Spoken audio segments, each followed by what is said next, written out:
Bismillahirrahmanirrahim. Assalamualaikum warahmatullahi wabarakatuh. Waalaikumsalam. Innal hamdalillah nahmaduhu wa nasta'inuhu wa nastaghfiruh wa na'udzu billahi min shururi anfusina wa sayyiati a'malina. May yahdihillahu fala mudilla lahu wa may yudlil fala hadiya lahu. Asyhadu an la ilaha illallah wahdahu la syarika lahu wa asyhadu anna Muhammadan 'abduhu wa rasuluh. Qala Allah ta'ala fi kitabihil karim. A'udzu billahi minasy syaithanir rajim. Ya ayyuhalladzina amanu taqullaha haqqa tuqatih wa la tamutunna illa wa antum muslimun. Wa qala ya ayyuhan nasu taqu rabbakum alladzi khalaqakum min nafsin wahidah wa khalaqa minha zawjaha وبث منهما رجالا كثيرا ونساء واتقوا الله الذي تساءلون به والأرحام إن الله كان عليكم رقيبا وقال أيضا يا أيها الذين آمنوا اتقوا الله وقولوا قولا سديدا يصلح لكم أعمالكم ويغفر لكم ذنوبكم ومن يطع الله ورسوله فقد فاز فوزا عظيما أما بعد فإن أصدق الحديث كتاب الله خير الهدى هدى محمد صلى الله عليه وعلى آله وسلم وشر الأمور محدثاتها فإن كل محدثة بدعة وكل بدعة ضلالة وكل ضلالة في النار.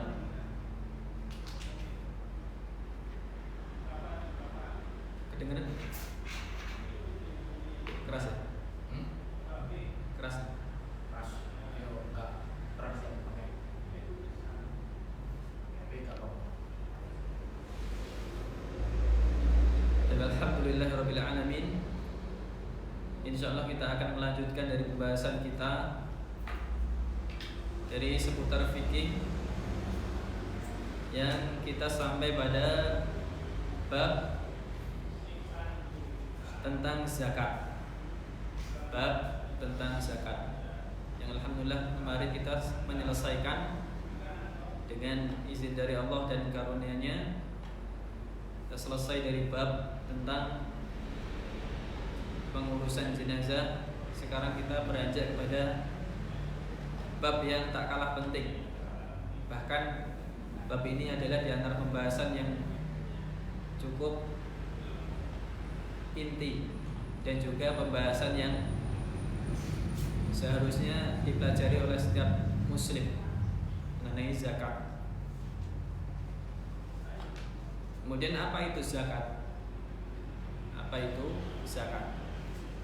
Maka secara bahasa zakat artinya adalah an-nama wa ziyadah. Zakat adalah suatu yang tumbuh dan berkembang atau bertambah. Ini secara bahasa selaras sesuai dengan apa yang telah diucapkan oleh sahabat yang mulia Ali bin Abi Thalib radhiyallahu anhu. Beliau pernah mengatakan al-ilmu yazku bil infaq. Al-ilmu yazku bil infaq. Bahwasanya ilmu itu akan bertambah. Ilmu akan bertambah ketika bil infaq, diinfakkan.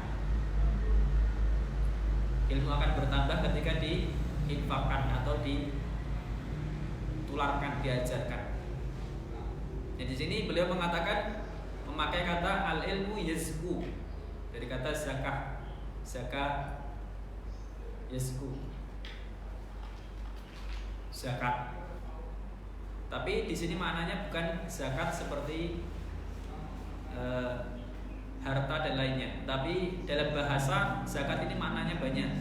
Contohnya tadi ilmu bertambah dengan diinfakkan, ditularkan. Jadi secara bahasa bisa bertambah atau berkembang. Zakat juga secara bahasa bisa berarti tathir. Juga berarti tathir, suatu yang mensucikan. suatu yang mensucikan, sebagaimana firman Allah Subhanahu wa taala dalam surat Asy-Syams ayat 9. Allah berfirman, qad aflaha man zakkaha. Qad aflaha man zakkaha. Sungguh beruntung siapa? Man zakkaha, orang yang mensucikan jiwanya. Zakka bisa berarti mensucikan.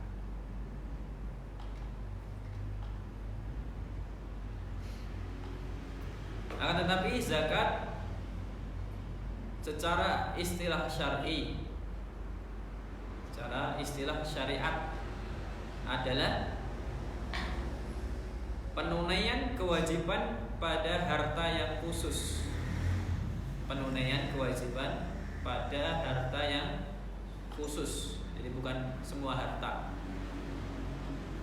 Harta yang khusus. Kemudian dengan cara yang khusus. Jadi ada caranya, diatur oleh syariat Islam. Nanti insya Allah kita jelaskan mana harta yang masuk kategori harus dizakati, bagaimana caranya. Insya Allah kita akan bahas. Selanjutnya kita sudah mengetahui makna zakat secara bahasa maupun istilah. Coba kita ulangi kembali. Cara bahasa, zakat apa artinya? Yang pertama, bertambah, suatu yang bertambah dan berkembang. Kemudian yang kedua, suatu yang mensucikan. Kemudian setelah istilah syariat, zakat adalah apa? Ayo, nyatet. Apa? Penunaian pada harta yang khusus dengan cara yang khusus pula. Bicara syariat. Tapi kita berpindah pada hukum zakat. Hukum zakat. Hal ini telah terjadi ijma', sepakat para ulama bahwasanya hukum zakat adalah wajib. Hukum zakat adalah wajib. Ini dari berbagai sisi pendalilan semuanya ditemukan bahwasanya zakat ini wajib. Di antaranya dalam firman Allah Subhanahu wa taala dalam banyak ayat bahkan disebutkan mengenai kewajiban zakat ini ada 32 kali penyebutan. Banyak sekali. Di antaranya dalam surat Al-Baqarah ayat 43 Allah berfirman wa aqimus shalah wa atuz zakah. Dan dirikanlah salat dan tunaikan zakat. Di sini Allah mendatangkan dalam bentuk perintah. Aqimu wa atu. Dalam bahasa Arab ini adalah fi'il amr, perintah. Yang bermakna adalah sesuatu yang diwajibkan. Ini dari Al-Quran dan masih banyak di 32 tempat. Dalam hadis juga disebutkan, di antaranya hadis yang diriwayatkan dari sahabat yang mulia Ibnu Umar radhiyallahu anhuma. Ibnu Umar radhiyallahu anhuma yang berkata bahwa Rasulullah sallallahu alaihi wasallam pernah bersabda, "Bunyal Islam ala khamsin." Islam ini dibangun di atas 5 perkara yang kita kenal dengan rukun Islam. Islam dibangun di atas 5 perkara. Artinya apa? Islam dibangun di atas 5 perkara. Misalnya bangunan dibangun di atas 5 hal, 5 komponen. Artinya apa? Ketika salah satunya tidak terpenuhi, maka apakah bisa jadi bangunan tersebut? Kira-kira kalau jadi kuat atau rapuh? Kuat atau rapuh? rapuh, rawan roboh. Sebagaimana Islam dibangun di atas 5 perkara. Ketika salah satunya tidak dikerjakan, maka keislaman seorang bisa batal atau minimalnya bisa rapuh, gampang hilang dari dirinya. Syahadati alla ilallah, yang pertama adalah syahadat la ilaha illallah, tidak ada sembahan yang berhak disembah melainkan hanya Allah.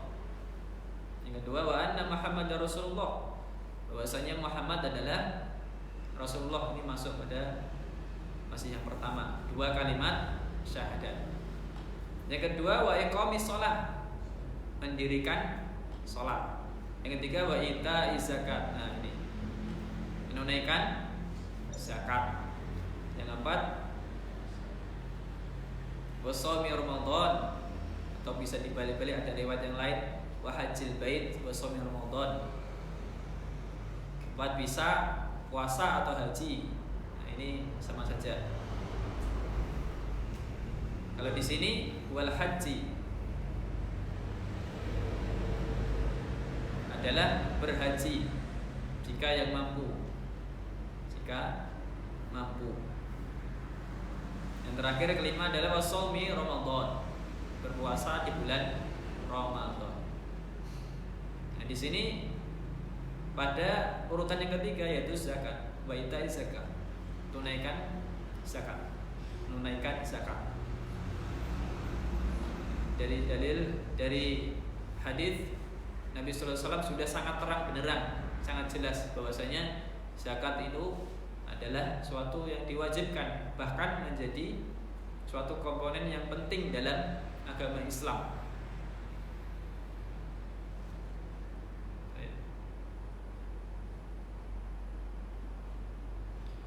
Begitu juga dalam sabda Nabi sallallahu alaihi wasallam ketika beliau memerintahkan Mu'ad yang ingin berdakwah ke negeri Yaman. Di antara nasihat Nabi sallallahu alaihi wasallam adalah fa'in hum ata'u lidzalika. Mu'ad, apabila mereka sudah mulai mentaatimu dalam mentauhidkan Allah, dalam mentauhidkan Allah atau dalam mendirikan sholat, mereka sudah mulai mengikuti, sudah mulai mentaati. Fa'alimhum annallaha iftarada 'alaihim shadaqatan fi amwalihim. Maka setelah itu ajarilah mereka bahwasanya Allah telah mewajibkan atas mereka untuk bersedekah. Nah, di sini ada kata sedekah. Jadi yang benar bukan seperti anggapan kebanyakan orang bahwasanya sedekah itu yang kita pahami adalah apa hukumnya? Sedekah itu. Sedekah hukumnya apa? Yang kita pahami di masyarakat sunnah. Nah, tapi ternyata banyak di ayat Al-Quran atau dalam hadis mereka disebutkan bahwasanya sedekah itu bermakna adalah zakat di antaranya. Di antaranya adalah zakat. Di sini bahwasanya Allah telah mewajibkan alaihim shadaqah. Bahwasanya Allah mewajibkan atas mereka sedekah. Masa sedekah ini diwajibkan? Enggak kan? Berarti di sini maknanya adalah bukan sedekah yang kita pahami, sedekah yang sunnah, bukan, tetapi sedekah artinya zakat. Fi amwalihim, terhadap harta-harta mereka. Zakat harta. Jadi salah ketika kita menganggap zakat itu wajib, sedekah itu sunnah, bukan. Akan tetapi sedekah ini adalah kata yang bersifat umum. Bisa masuknya zakat yang wajib, bisa masuk sedekah yang sunnah, bisa masuk infak atau bisa masuk nafkah ke keluarga. Namanya semuanya bisa disebut sedekah. Jadi secara umum sedekah itu. Ketika kita menemukan kata-kata sedekah di Al-Quran, karena ada yang lucu. Ada orang di Kementerian Agama Dia mengatakan zakat itu nggak ada dalam Islam, nggak populer. Ngapain kita zakat? Nah, karena dia membawakan ini khudh min amwalihim shadaqatan. Ambillah dari harta mereka sedekah. Nah, dia hanya tahu ini kata-kata sedekah, tidak belajar apa arti atau tafsirnya dari sedekah ini. Ternyata sedekah masuk pada pembahasan zakat. Jadi dimaksud sedekah di sini adalah zakat. Karena di sini sudah jelas Allah mewajibkan atas mereka sedekah. Ini walau alam dia memang tahu atau pura-pura nggak tahu biar nggak kena zakat. Karena zakat, kalau kena zakat repot. Nah itu. Ya, semoga dia belum tahu waktu mengucapkan itu, dan sekarang semoga bisa tahu dan tidak dibuat permainan. Ya. Langsung di publik ini bahaya.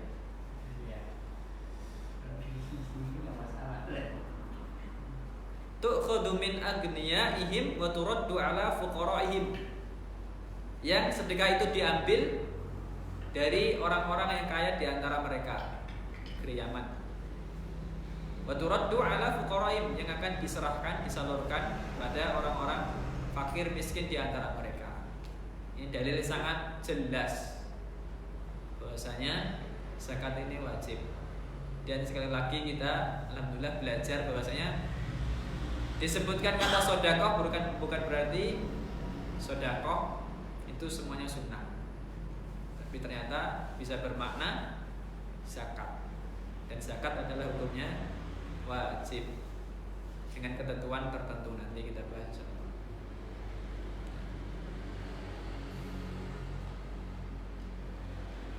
Banyak dalil yang menyebutkan tentang wajibnya zakat. Nah ini walau alam, ini sangat aneh ketika orang mengatakan zakat ini tidak populer dalam Islam.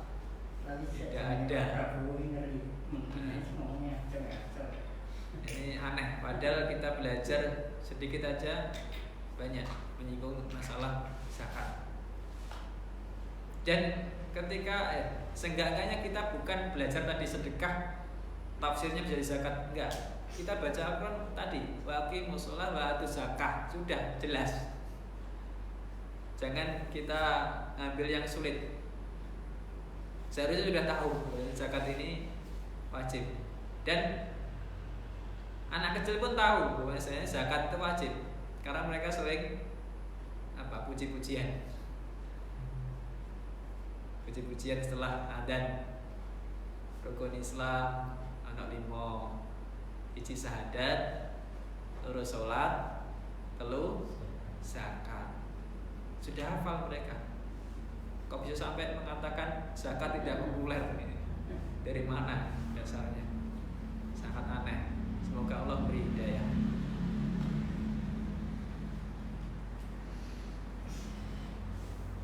Sebagaimana dikatakan Ibnul Arabi rahimahullah, dia mengatakan zakat itu digunakan untuk istilah sedekah yang wajib. Sedekah yang wajib. Jadi banyak istilahnya sedekah. Bisa zakat, bisa suatu yang sunnah atau nafkah atau kewajiban yang lain. Tergantung konteksnya dan penafsiran para ulama itu yang lebih jelasnya.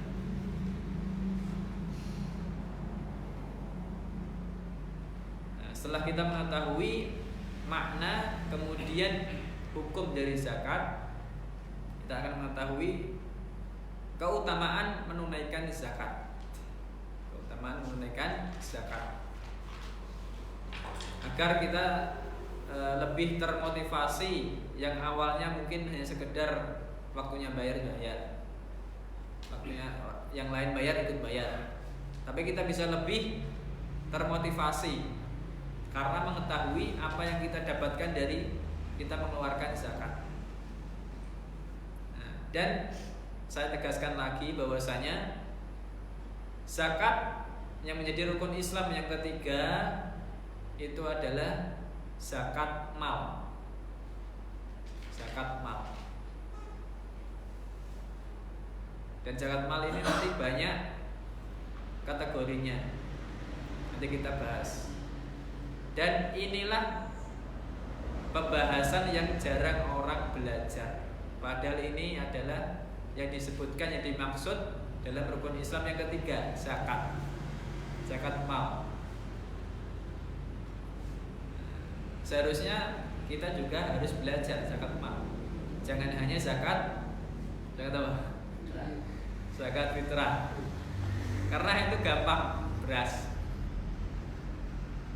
Sedangkan alhamdulillah banyak di masyarakat kita yang Allah berikan rezeki yang banyak, uang yang melimpah, tapi tidak mau belajar tentang zakat mal. Padahal ketika mereka mau belajar, insya Allah rakyat kita makmur. Karena banyak orang kaya artinya zakatnya banyak, terus orang miskin kebagian zakat, jadi bisa makmur. Tapi nyatanya bukan belajar, malah tambah rakus, tambah korupsi. Nah ini masalahnya. Sehingga bukan Islam datang memberikan aturan zakat menjadikan masyarakat menengah ke bawah bisa terangkat, malah semakin terpuruk, bahkan semakin ditekan, semakin diperes. Bukan disantuni dengan zakat, diangkat sesama saudara, malah tambah ditekan ke bawah. Ini semoga aturan Islam terutama mengenai zakat bisa menyeluruh, dilaksanakan oleh kaum muslimin, agar tidak ada lagi orang miskin yang teriak-teriak karena lapar, orang miskin yang berbuat jahat karena lapar, dan yang lainnya. Ini ketika memang syariat Islam diterapkan dan dipelajari, karena untuk mempermudah umat manusia. Baik. Di antara keutamaan menunaikan zakat, yang pertama, zakat dapat menyempurnakan keislaman seorang hamba. Dengan menunaikan zakat, maka keislaman seorang hamba bisa lebih sempurna. Tadi dalilnya adalah bahwasanya zakat diantara dari 5 rukun Islam. Ketika semua rukun dipenuhi, terutama zakat, maka keislaman seseorang semakin sempurna, semakin sempurna. Yang kedua, dengan seorang menunaikan zakat, maka menunjukkan benarnya iman seseorang, menunjukkan benarnya keimanan seseorang. Karena ini kembali pada zakat mal.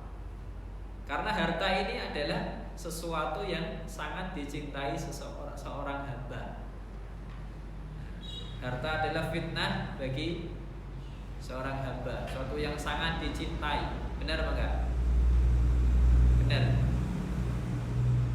Maka ketika dia mampu mengeluarkan zakat dari sebagian dari hartanya yang ia sangat cintai, maka ini menunjukkan bahwasanya dia benar-benar jujur keimanannya kepada Allah.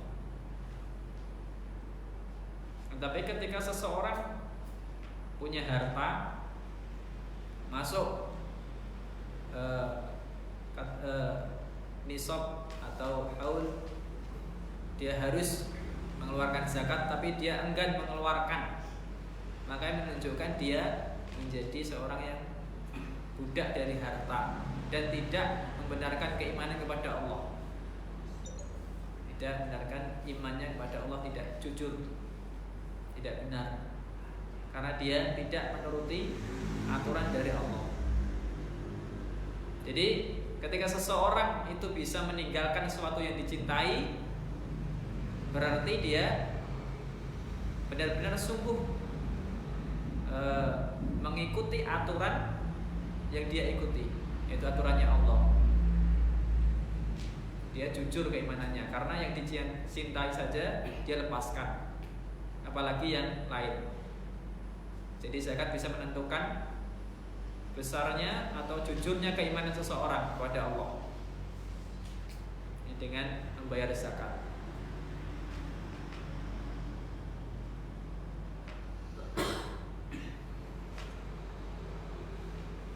Yang ketiga, dengan seorang menunaikan zakat, maka ini dapat menjadikan keimanan seorang hamba semakin sempurna.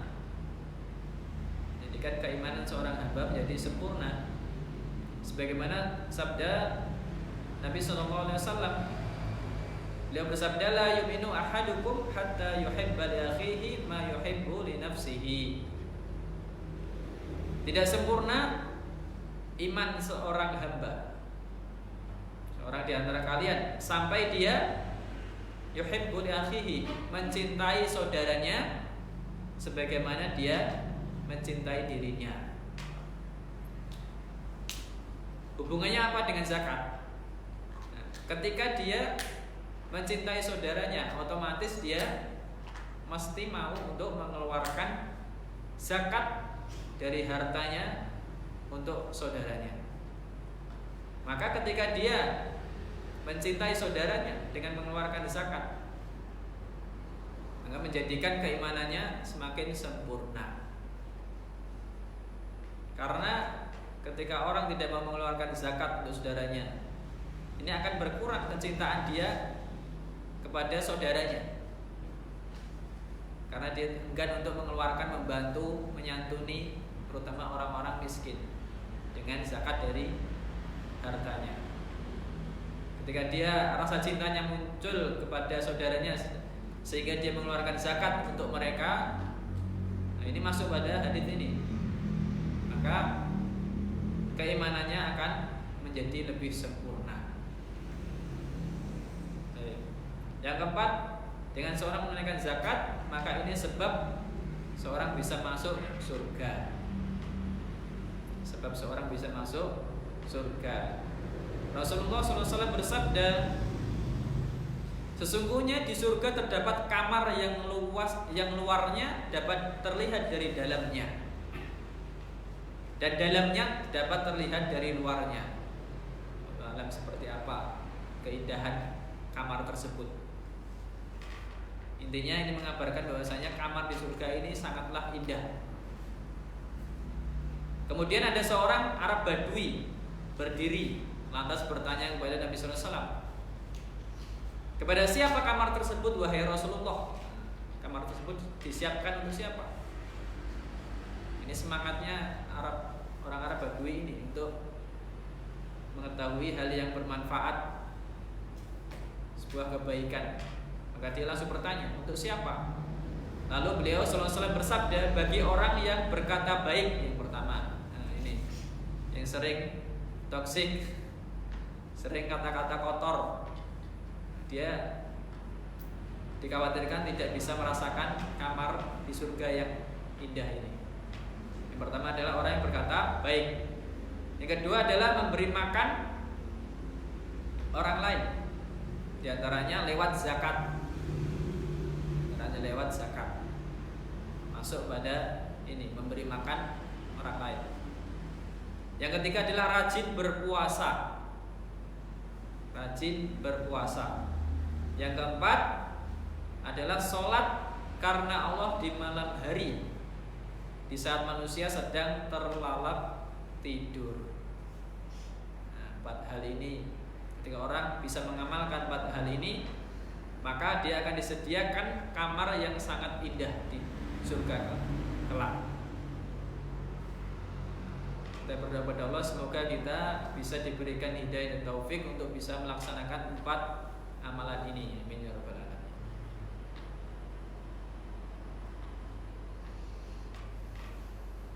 Yang kelima, menjadikan masyarakat Islam seperti keluarga, lebih mempererat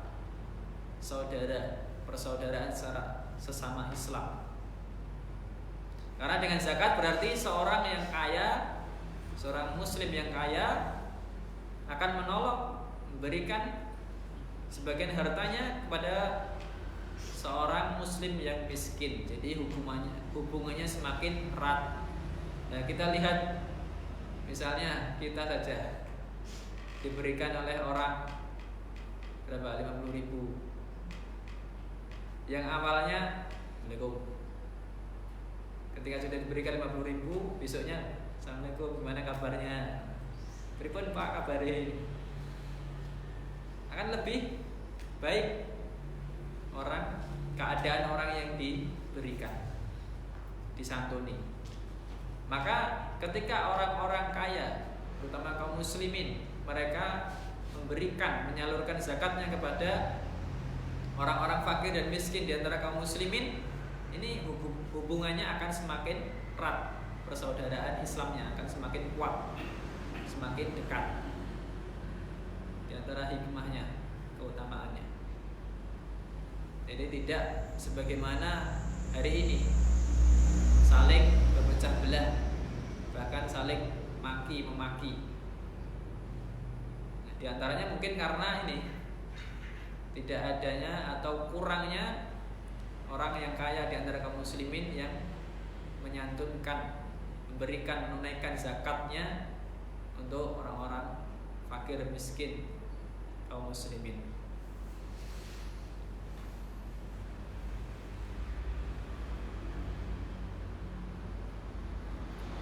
Di antaranya dalilnya adalah dalam Al-Quran surat Al-Qasas ayat 77, Allah berfirman, wa ahsin kama ahsanallahu ilaika, dan berbuat baiklah kepada orang lain sebagaimana Allah telah berbuat baik kepada kalian. Allah sudah memberikan harta, berikan usaha yang sukses, maka ganti kalian berbuat baiklah kepada sesama manusia yang lain dengan minimalnya menyalurkan zakat. Nah, ini kita berikan contoh sederhana. Misalnya zakat 100 juta, 15%-nya berapa?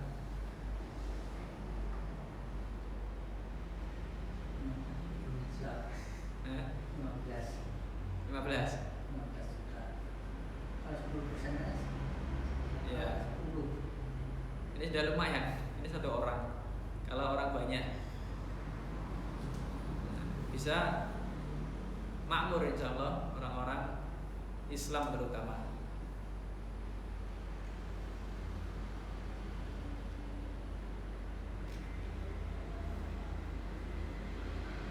Yang keenam ini tadi yang kita bahas adalah memadamkan kemarahan orang miskin. Karena biasanya orang yang kelaparan itu hawanya panas. Dia karena kelaparan akhirnya susah mikir jernih.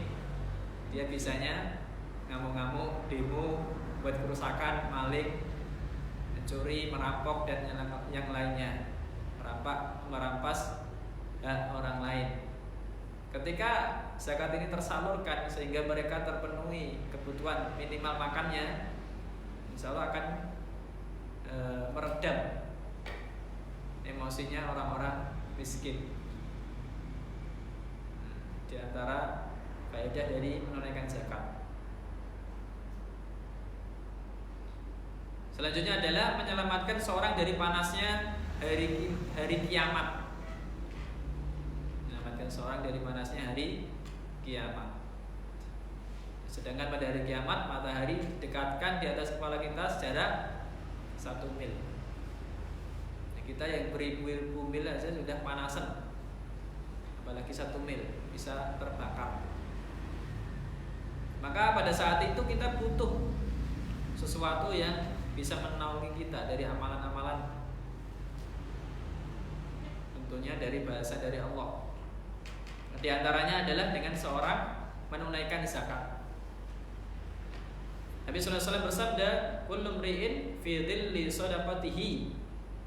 Setiap orang akan berada di naungan amalan sedekahnya. Hatta yufsala bainan nas, hingga ia mendapatkan keputusan di tengah-tengah manusia. persidangan selesai. Dia akan mendapatkan naungan disebabkan karena sedekahnya, entah zakat atau sedekah yang lain. Jadi ini adalah suatu yang sangat kita butuhkan kelak di akhirat.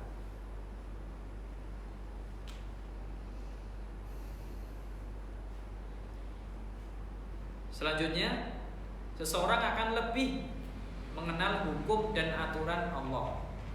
Seperti yang kita sampaikan tadi, ketika orang hanya mengenal tentang zakat fitrah, zakat fitri, maka cukup dia mengetahui Islam wajib membayar zakat beras 3 kilo, udah selesai, nggak perlu sampai belajar.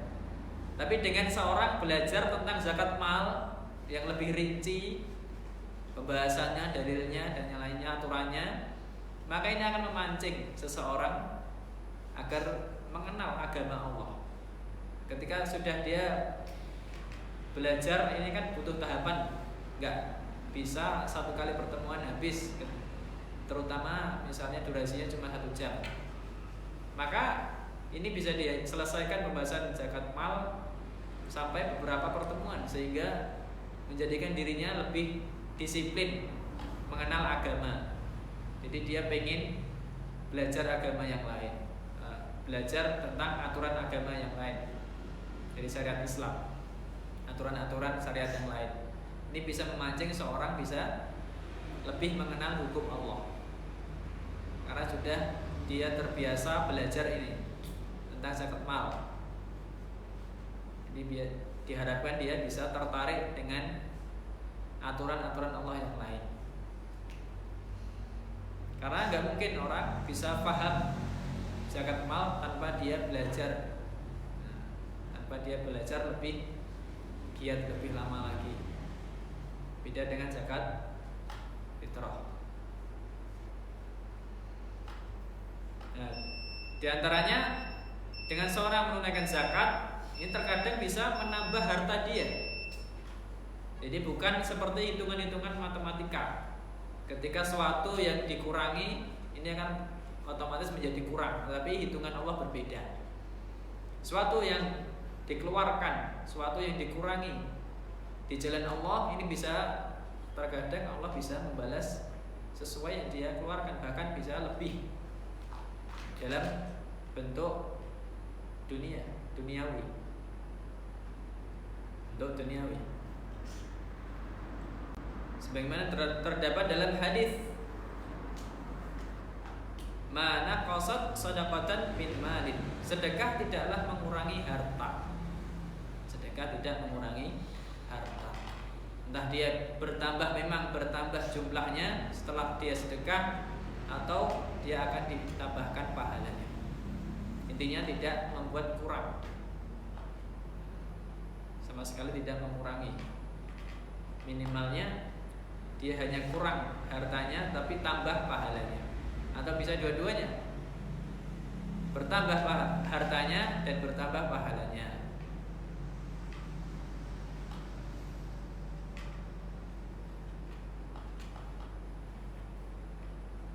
Nah, selanjutnya adalah dengan seseorang menunaikan zakat, maka ini merupakan sebab turunnya banyak kebaikan dari Allah. Nah, ini juga tugas kita, mengedukasi, menyampaikan sebisa mungkin, minimal kepada keluarga, kepada saudara, apalagi yang kelihatannya dia memiliki harta yang lebih. Bahwasanya di balik harta yang lebih ini ada kewajiban, beban syariat yang harus dia keluarkan, dia tunaikan dari zakatnya. Karena ketika seorang lebih banyak dari kaum muslimin menunaikan zakat, maka akan turun banyak kebaikan dari Allah Subhanahu wa taala. Rasulullah SAW bersabda, "Walam yamna'u zakata amwalihim illa muni'ul qatra minas sama'i walaulal baha'im lam yumtaru." Tidaklah suatu kaum enggan mengeluarkan zakat dari harta mereka. Suatu kaum mereka enggan mengeluarkan zakat dari harta mereka, melainkan mereka akan dicegah dari mendapatkan hujan dari langit. Ini sebaliknya. Jadi ketika suatu kaum mereka mengeluarkan zakat dari harta mereka, maka Allah akan turunkan hujan. Nah, ini yang lebih buruk lagi, sekiranya bukan karena binatang-binatang ternak, niscaya mereka tidak akan diberikan hujan. Nah, ternyata keadaan manusia ketika mereka enggan menunaikan zakat bisa dibilang keadaannya tergantung pada hewan ternak.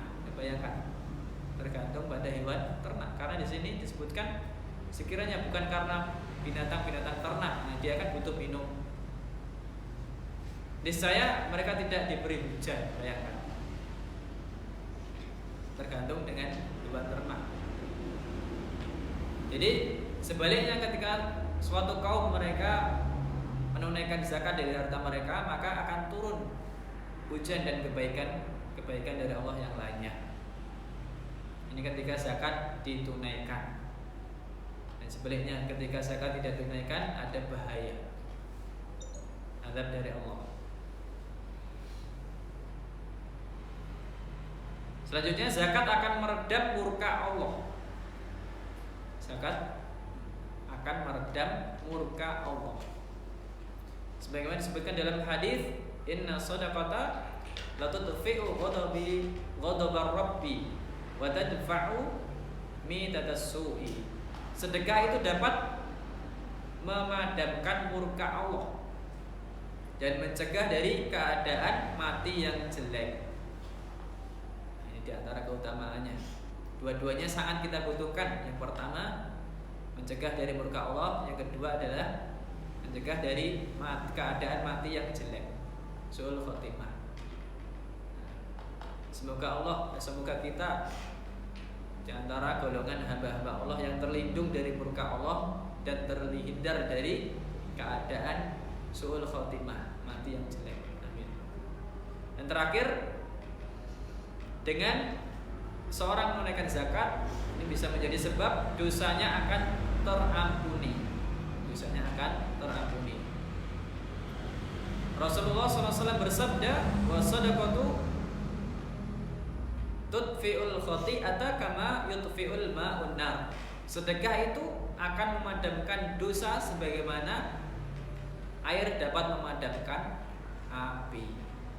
Nah, ini Masya Allah banyak dari keutamaan, manfaat, bahkan ada ancamannya masalah seorang menunaikan zakat atau tidak menunaikan zakat.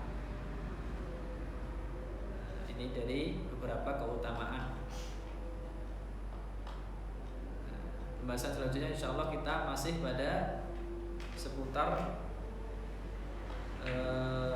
pembuka dari fikih zakat. Kita belum masuk kepada pembahasan zakat, belum masuk ya. Ini baru tadi apa? Yang pertama makna, yang kedua hukum, yang ketiga terakhir ini apa?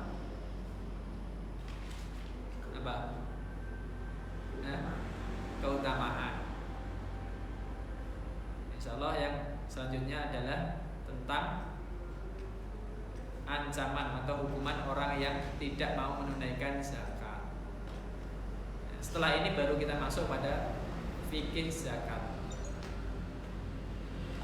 Insyaallah kita akan melanjutkan di pertemuan yang akan datang. Semoga Allah selalu memberikan kita bimbingan, kemudian berikan kita hidayah dan taufiknya. Wallahu ta'ala a'lam bishawab. Subhanakallahumma wa bihamdika